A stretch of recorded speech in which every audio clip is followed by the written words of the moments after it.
Hey, Tim here. Welcome to Budget Bronco.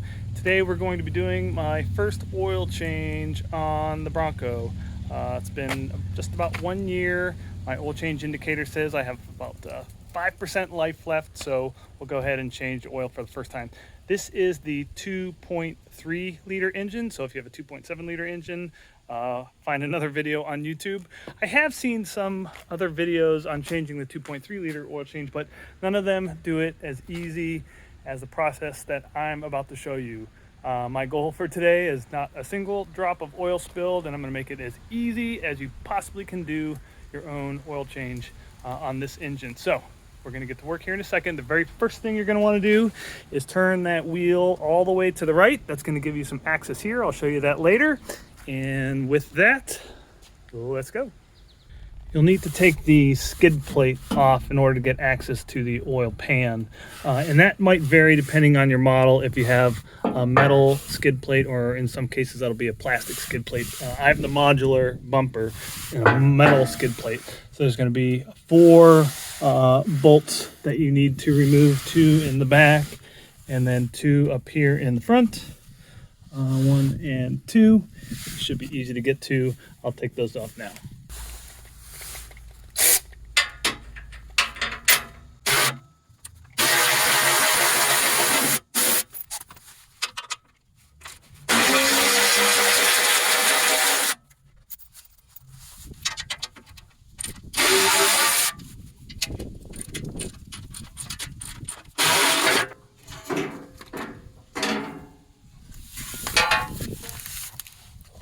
Notice on those front 2, you don't have to take the bolt all the way out.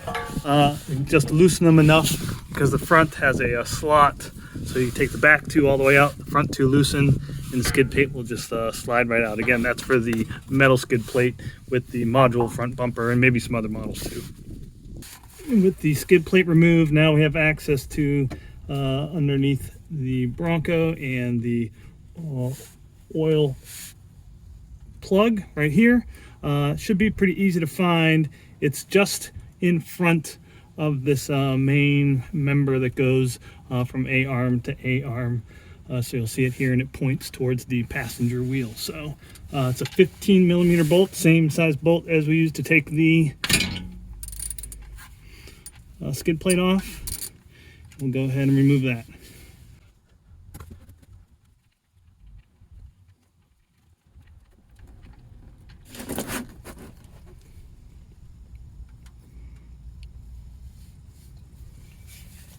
Let that drain. With the drain plug open, and while that's dripping, now we're going to access from the driver's side wheel well, and that's why I had you turn the wheel to the right. It's going to give you the most access. You have one of those plastic fasteners here that you're going to take off. It just uses a Phillips screwdriver to loosen, and then you can pull that out. And then that'll allow you to kind of flip up this inner lining and you can now see access to the oil filter really easy right there. So now we'll get to the oil filter. Before you take the oil filter off, you want to come down here under the driver's side, and you can see, for example, axle, and up there is the oil filter. Want to find this chute right here. So this chute goes underneath that oil filter. So when we loosen the oil filter a little bit, oil is going to come out. Quite a bit of oil is going to run down the chute, which is nice, so it doesn't make a mess of your engine compartment. And you just want to make sure you have a bucket underneath that chute. Just position it right underneath there. Use a separate bucket, because when you take this oil filter off, the main oil pan is going to drip a bunch more. So you don't want to move it or you'll have a mess. You're going to want to have a second pan underneath the chute. And now to get the oil filter off. Trust me, this is the easiest method. You want to use an oil filter wrench like this one. I'll include a link in my description. This is a 76 millimeter 14 flute oil filter wrench, and hook it up to, I've got a couple of extensions back to back here. Hook that all up with a ratchet, And then just peel back this cover, and you're gonna go right through here, put it on an angle to get it in there, and it's real easy to move it over and get it on the oil filter. And then from there, it's real easy to just turn and loosen this oil filter just a little bit until the oil runs out and down the chute. Now that the oil has slowed down coming out of the chute, one hand pull back the liner, and with my other hand I can reach in there, finish removing the oil filter. It's going to be full of oil, so you just tilt it, slide it over to the side, easy, and I'll just go ahead and then dump that into the catch. Quite a bit of oil will come out of that, so you're going to want to dump it. The oil pan is going to drip for a long time, so in the meantime we'll go ahead and reinstall the new oil filter. Before you do that, reach in with a cloth and you just want to clean off the mating surface with the oil filter and the chute, just so it's nice and clean. We've got a new oil filter here. This is, I'm using a Ford filter FL910-S. You do want to use some fresh oil and put a little bit on the gasket. You do not need to fill the filter with oil, and I'll show you why in a few steps.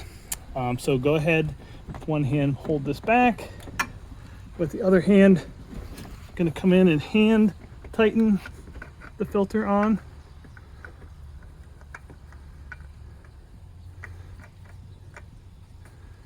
And then the spec on this filter says hand tight plus 1 extra turn. So that's hand tight.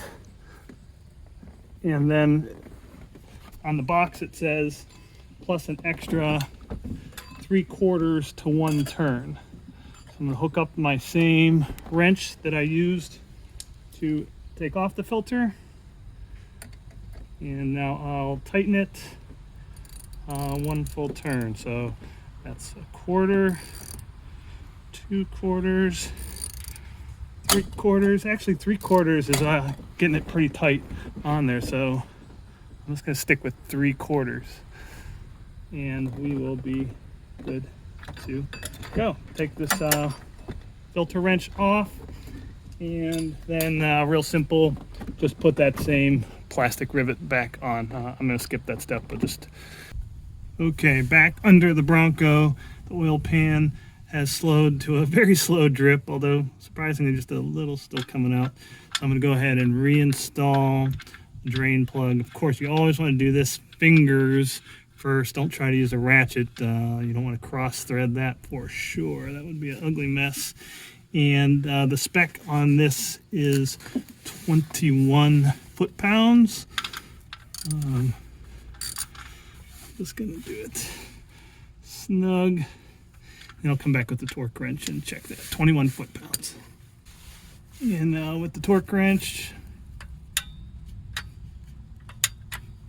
good. Now with the drain plug back on and the oil filter on, now we can go ahead and refill the Bronco. I'm using Mobil 1 full synthetic engine oil. The engine calls for 5W30. The manual says at least semi-synthetic. I'm just going to go ahead and use full synthetic. It calls for 6.2 quarts. So I'll go ahead and do that. Well, before I fill this up, I'm not going to show you the whole 6 quarts worth, but one little trick that I am going to do. On one of the bottles of oil that I purchased, I went ahead and marked it off in increments of 0.2. So after I use the 6 full bottles, I'll go ahead and just use 0.2 on this last bottle, and then I'll save this one for future oil changes for that last 0.2 quarts. So I'm just going to go ahead and fill up.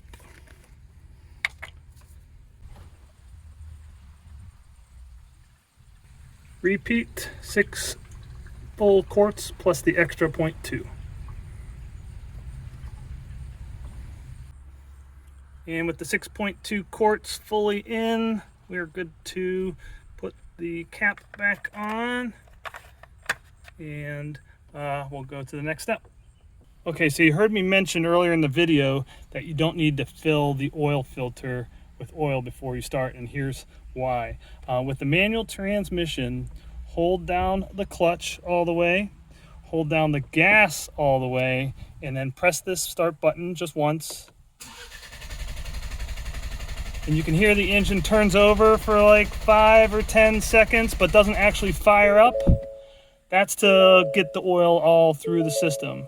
And now once that's done, you can go ahead and start the engine. If you have an automatic transmission, you're gonna wanna hold down the brake and the gas all the way and press that button. But with the manual transmission, it's the clutch and the gas all the way. So now that the engine has circulated, I can go ahead and start it as I normally would and make sure that we don't have any oil pressure warnings or anything like that. Everything's looking good. I'll go ahead and shut it down. And then the last thing I want to do, of course, is I'm going to go to the menu, settings, oil life, and I'm going to hold, and we are now at 100%. Next thing I'll do is just check for leaks, and if there's no leaks, I'll reassemble the skid plate. Now that we've got it all done, let's check the dipstick. The manual says after you've run the engine, which we just did to kind of circulate the oil, to let it settle for about 10 minutes before you get an accurate check. So I've gone ahead and done that, waited for about 10 minutes, and now we'll give it a check and make sure all is well. And looks like that's pretty much right where you want to be, at the top of the cross-hatched pattern. If you're at that top hole, you're overfilled. So I'm pretty close right to the top of the cross-hatched, and that's where you want to be. So, perfect. Okay, now we can put our skid plate back on. Again, in the front, it just slides in and under.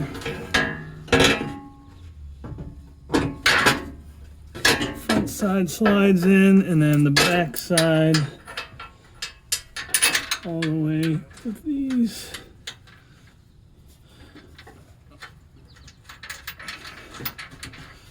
Two in the back.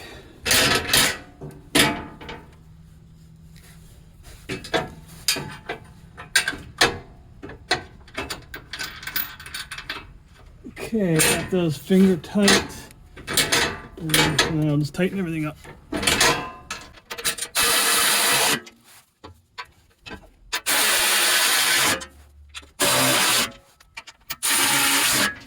And that is it.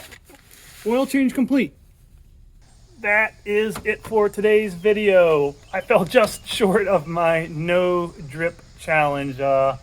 Lesson learned, use a slightly bigger catch can on the oil chute side. Don't try and move the main one over because as soon as you loosen up that oil filter, a whole bunch more is going to come out of the main pan. So you want to use two. Mine was a little bit too small, use a bigger one. But hopefully that's helpful. I think this is the absolute easiest method on the 2.3 liter. Use the wheel well and an oil filter wrench, get access from over there, and you won't have to struggle with trying to get that oil filter up from underneath. I do appreciate watching today. Also, I'll include links to the products I used in my description. Amazon affiliate links. I do make a few pennies when you use those links, so if you like the channel, want to support the channel, that's a good way to do so. Otherwise, hit that like, hit that subscribe, and I appreciate you watching. We'll see you next time.